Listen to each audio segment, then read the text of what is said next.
Imagine one morning you wake up, walk to the mirror, and for the first time you really see yourself. Not the version you post online.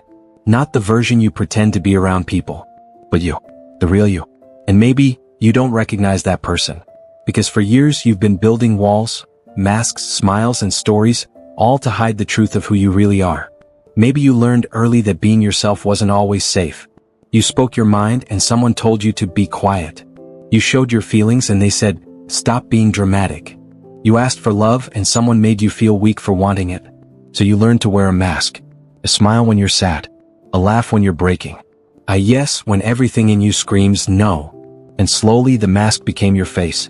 You see, life teaches us early how to perform. At school we pretend to fit in. At work we pretend to be strong. Online we pretend to be happy. We learn to edit our lives like pictures, smooth out the parts that others might not like. But here's the truth. Every time you hide who you are, you lose a piece of yourself. And over time, those lost pieces start to ache. You begin to feel tired, not body tired, but soul tired. You start asking, why do I feel empty? Why do I feel unseen? It's because you've been showing the world a copy of yourself, not the original. And deep down, the real you is whispering, let me out. Carl Jung once said, life really begins when you stop pretending. But he wasn't just talking about honesty with others, he meant honesty with yourself. When was the last time you looked at yourself and said, this is what I actually feel? When was the last time you stopped performing and just allowed yourself to be? We've been taught that pretending keeps us safe. We pretend to be strong so people don't see our pain. We pretend to be confident so we don't look weak. We pretend to be fine because we think nobody cares. But the truth is, pretending doesn't protect you, it imprisons you. It's like walking through life in a costume that never comes off. At first it helps, makes things easier. But over time, it becomes heavy, tight, suffocating. And one day you realize the scariest thing, you've forgotten who's underneath. Think about this. The tree doesn't try to be the ocean. The lion doesn't try to be a dove. Everything in nature knows what it is, and it lives fully in that truth. But humans? We forget. We trade truth for approval. We trade passion for security. We trade freedom for acceptance. And then we wonder why we feel lost. Let me tell you something powerful. The real you, the one beneath all the pretending, isn't weak. It's wild. It's strong. It's full of light and fire. But you can't see that fire if you keep dimming it to make others comfortable.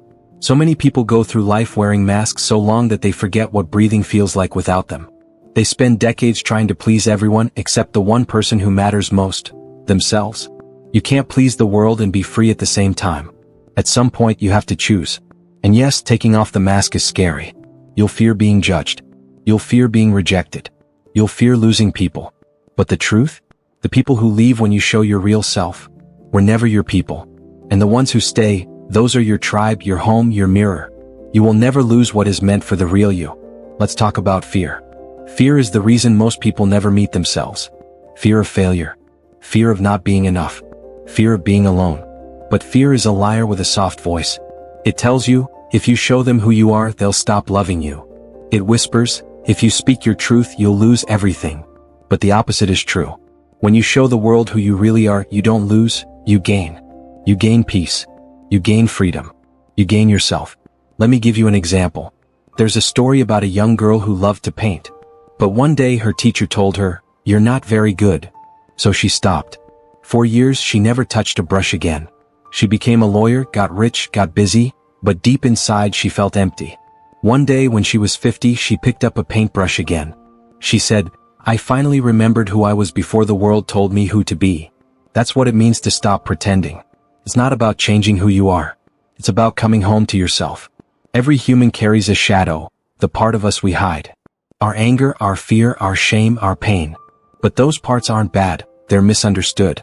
Your anger might be showing you where you've been mistreated. Your sadness might be showing you what you truly care about. Your fear might be protecting a dream that's too important to lose. When you stop pretending, you don't erase the shadow, you bring it into the light. And when you do, something amazing happens. It stops controlling you.